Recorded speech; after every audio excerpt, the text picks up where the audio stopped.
accidentally pounded my girlfriend's mother. I swear I didn't know. 3 years ago I found out that my ex-girlfriend, of 3 years, was cheating on me not with one friend but two. I was at work at the time and received an email from someone I didn't know. Subject line: I thought you should know. The video was of my ex and a friend going at it and her moaning his name. I was pissed and decided to go to the apartment we shared. Open the door and hear moaning. Make my way to the bedroom and there she is with a different friend back to me. I pull out my phone and record for about 20 seconds and then I tap him on the shoulder and tell him to get out of my apartment. He screams in a high-pitched manner and scrambles to his clothes then leaves. She at this point is crying and going through the cheater's anthem. It's not what it looks like. I love you, don't leave me, you get the idea. I tell her to get out after she keeps trying to explain. I'm calm and slowly getting her to the door. That night I cancelled and paid off everything for the month including all bills and services.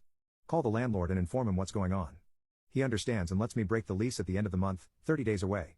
I pay and send him a video of the state of the apartment, just in case. Then I make a video combining both videos I have with her cheating with text calling her and them out as cheating crappy people. I understand that this is not okay and will never be. I have thought about this decision every day and regret it. Set a delayed message to be sent at 10 a.m. the next morning with the receivers being everyone I know including parents, employers, co-workers, and friends. Then pack the important things in my truck and answer her constant calls and tell my now ex to come over tomorrow at 10 to talk. Factory reset my phone, left it on the counter with my keys and a note explaining what I did and left around 4 a.m. Now without a phone with no numbers and vowed to never use social media platforms. I just kept driving until I found a place I wanted to stay and lived out of my truck for about a month. When I found the town that I currently live in, I found a decent job, found an apartment and decided to go to therapy. A year later, after gaining about 50 pounds and just focusing on work, I decided to get my life together. I started with trying to go to a gym about 2 blocks away.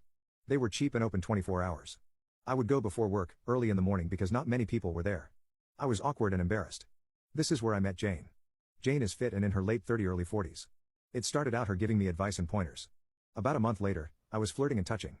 I made it clear that I was not looking for anything and she agreed. We started to hook up about 3 times a week. For about a year.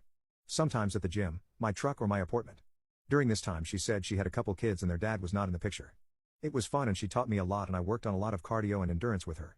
Around this time I decided to go back to college and get real about my future. Told Jane that I would not be going to the gym that early anymore due to classes and my job. She understood and wished me luck. Early on in one of my classes I got paired with a cute girl named Jasmine, 20. Jasmine and I started working on a project and got close. We shared a bunch of interests and hobbies. While spending time studying and doing school work. We went to local cafes, libraries and sometimes my apartment for this work. One day I missed class and she came to my apartment to see if I was okay. I did not give out my number at this time, mainly communicated through school email. I just had a cold and was nervous with this virus running around. She had brought some food and a home test for said virus, negative. We spent the rest of the evening watching shows. This continued through the weekend when I was feeling better. One thing led to another and we started kissing. At this point I really liked her. I stopped her and told her part of my history, that I have trust issues and commitment issues. Then I told her I want to go slow. She agreed and we continued going slowly for about a month. After that month things heated up. That was 2 months ago and now we are officially dating. Some things about Jasmine. She has her own apartment with 3 roommates, all girls going to college, and we never go over there. We never really talked about her family because they were not that close anymore. But she said her parents had her when they were teenagers. Happily married for 21 years and she has a little brother 7 years younger than her. I told her I did not have any family that's alive anymore. I guess at one point last week she mentioned to her parents that she was seeing someone and they asked her to invite me over to watch the Super Bowl in a couple weeks. I was nervous when she told me this and asked what her parents are like and what they look like. That is where she showed me a picture of her parents, Mark and Julie. I asked what her mom's name is again and she said Julie. Why? I said she looks like a girl I knew, her name was Jane. She said that's really odd. Something about Jane/Julie is that she has a red heart-shaped tattoo on her wrist and this tattoo was in the picture she showed me. Do I tell her about what happened with the gym girl? Not say anything and hope Jane/Julie doesn't say anything. I know how it feels being cheated on. Jasmine and I have not talked since Wednesday. And I'm pretty sure we are broken up. After I posted, I went to get an actual phone, not the cheap flip phone that I had. Why are new phones and plans so expensive? I did so that communication could happen easier later on if needed. Anyways, on Wednesdays and Fridays Jasmine and I have a class together. When she came in, she could tell I was still not acting normal and tried to make me cheer up and it worked. I asked if she wanted to grab a bite to eat at a place we like not far from my apartment. We met up at my apartment and decided to walk to the restaurant. We talked about class and I told her about my new phone and she was telling me about some of the apps and features she liked about it. I'm still not using the big 3 social media platforms.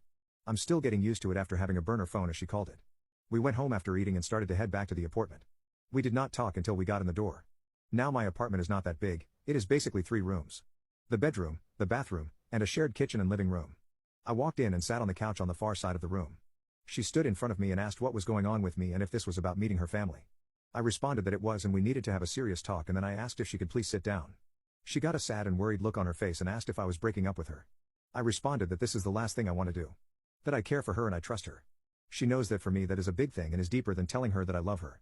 I asked her if she could answer a few questions honestly and please wait until after to ask questions back. She agreed.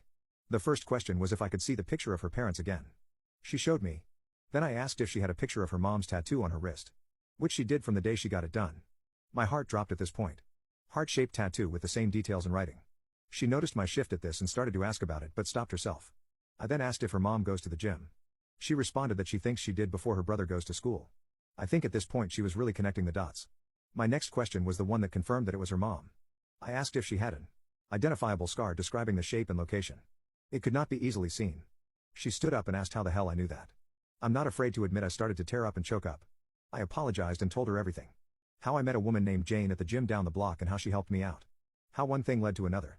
Did not go into amazing detail but got the point across and when it ended and that I have not seen her since that day until that picture. She stood there and started to cry. I wanted to stand up and give her a hug but was afraid of what would happen.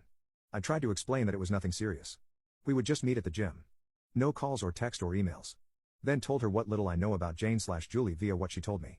That she has 2 kids and her husband/father was not in the picture and small other details. Including that I had no idea about her being currently married or the ages/genders of her kids. This is when my girlfriend, I don't know what else to call her, asked about when it started and ended. I think this was to get a more accurate timeline of events. Then she said that she needed time to think it over and ask questions.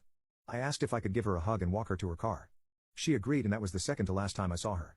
When Friday's class came around she walked in not looking like her normal self. I stood up, made eye contact and she shook her head and walked to the other side of the room. Not going to lie, that look broke me. I went through the motions of class and as soon as time was up she left the room in a hurry. I talked to my professor and asked if I could finish the semester at home instead of in class. I didn't want to cause her any more problems. I made the excuse of my job sending me somewhere for an unknown amount of time and we ended up with an agreement. I am currently sitting in my apartment and trying everything in my power to not call or text her.